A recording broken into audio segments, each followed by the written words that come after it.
જૂનાગઢમાં મહાશિવરાત્રીના મેળાનો પ્રારંભ થયો છે। ભવનાથ મંદિર ખાતે ધ્વજારોહણ કરવામાં આવ્યું। 3 અખાડાઓમાં પણ ધ્વજારોહણ કરવામાં આવ્યું। જૂના અખાડા, આહવાન અખાડા, અગ્નિ અખાડામાં ધ્વજારોહણ કરવામાં આવ્યું। મોટી સંખ્યામાં સાધુ સંતો, અધિકારીઓ ઉપસ્થિત રહ્યા। તારીખ 11 થી 15 સુધી મેળો જૂનાગઢમાં ચાલશે।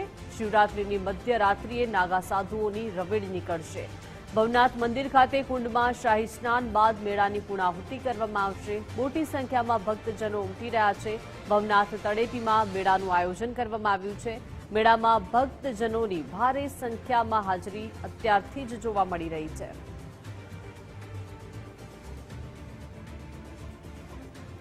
તો ગિરનારની અંદર આજે ભવનાથ મંદિર મહાદેવના ઉપર ધ્વજારોહણ કરી અને મહાશિવરાત્રી મહાકુંભ જે છે એ આજથી એનો પ્રારંભ થશે અને એ ઐતિહાસિક ક્ષણનું સાક્ષી ગુજરાત ફર્સ્ટ બની રહ્યું છે। અને ગુજરાત ફર્સ્ટમાં આપ સ્ટુડિયો વ્હીલ જ્યારે અહીંયા પહોંચ્યું છે ત્યારે એ દ્રશ્યો હું તમને અલૌકિક દ્રશ્યો બતાવવા માંગીશ। આજના જૂનાગઢના મંદિર કે જે ગિરનાર તળેટી ઉપર આવેલું છે અને જે ધજા છે એ ધજા મંદિર ઉપર લહેરાવવામાં આવશે, એનું ધ્વજારોહણ કરવામાં આવશે અને ત્યારબાદ વિધિવત રીતે આજથી 5 દિવસ જે મહાકુંભ મહાશિવરાત્રી જે ચાલવાનો છે તેનો પ્રારંભ છે એ કરવામાં આવશે। અને ભક્તોની ભીડ, સાધુ સંતોની હાજરી અને એ હાજરીની અંદર વહેલી સવારે અત્યારે 9 વાગ્યાનો જે મુહૂર્ત હતો એ મુહૂર્તમાં આપ જોઈ શકાય છે કે મંદિરનો જે ઘુમ્મટ છે, ઘુમ્મટ ઉપર ધ્વજાદંડ સાથે તેને ભક્તો થકી આપવામાં આવી રહી છે। અને આ જે ધ્વજાદંડ છે હર હર મહાદેવના નાદથી આ આખું જ પ્રટાંગણ જે છે એ ગુંજી ઉઠ્યું છે। આપણી સાથે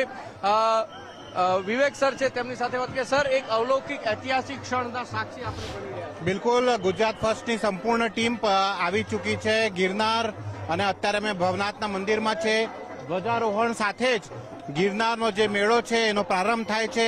આ 5 દિવસીય મહાઉત્સવ મહાશિવરાત્રી સુધી ચાલશે અને અમે દરેક સાધુ સંતો સાથે વાત કરીશું, ભારતની સનાતન સંસ્કૃતિની વાત જન જન સુધી પહોંચાડીશું। ખૂબ અદ્ભુત ક્ષણ અત્યારે આપ જોઈ શકો છો કે સામે ગિરનારના તળેટીમાં ભવનાથના મંદિરમાં જય ગિરનારીના નાદ સાથે ધ્વજારોહણ થઈ રહ્યું છે અને આ ધ્વજારોહણ સાથે જ જે છે એ આ ઉત્સવનો પ્રારંભ થાય છે। અને એના સાથે સાથે અહીંયાના જે અખાડા છે એ બધા જ અખાડા જે છે એ ત્યાં હવે ધ્વજારોહણ થશે।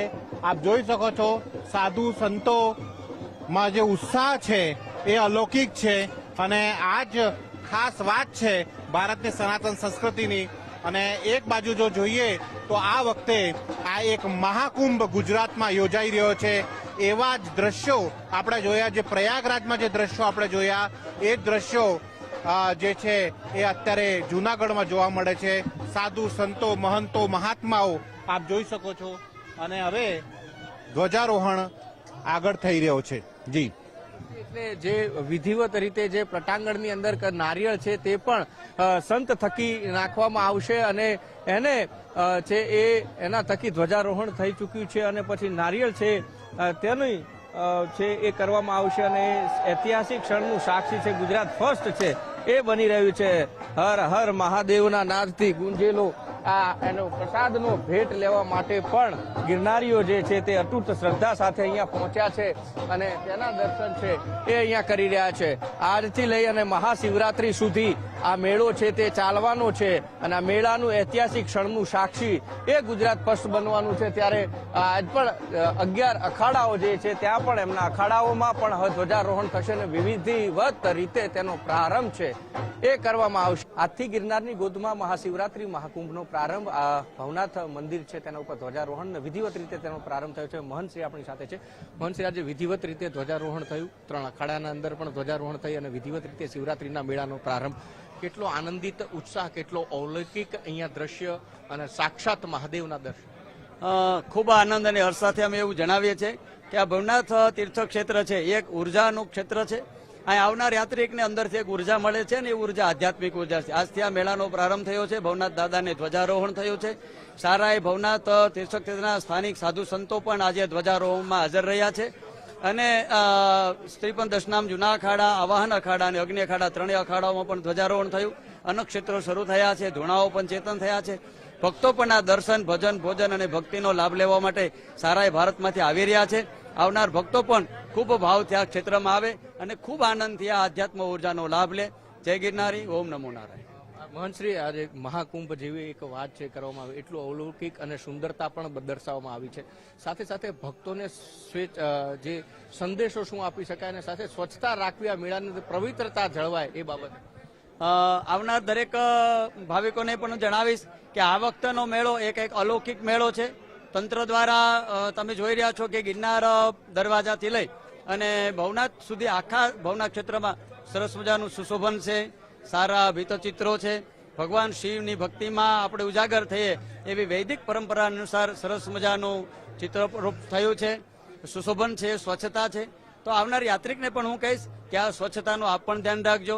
આ વખતે વાહન પ્રવેશ બંધ છે તો એની પણ તમે અમલવારી કરજો. અને મેળાનો આનંદ જે છે, આ મેળો છે એ કોઈ મનોરંજનનો મેળો નથી, આ મેળો એ આધ્યાત્મિક મેળો છે. અહીંયા દર્શન, ભજન અને ભોજનનો મેળો છે. તો અહીં આવો, ભજન કરો, સેવા કરો, ભોજન કરો અને આધ્યાત્મિક આનંદ લાભ લ્યો.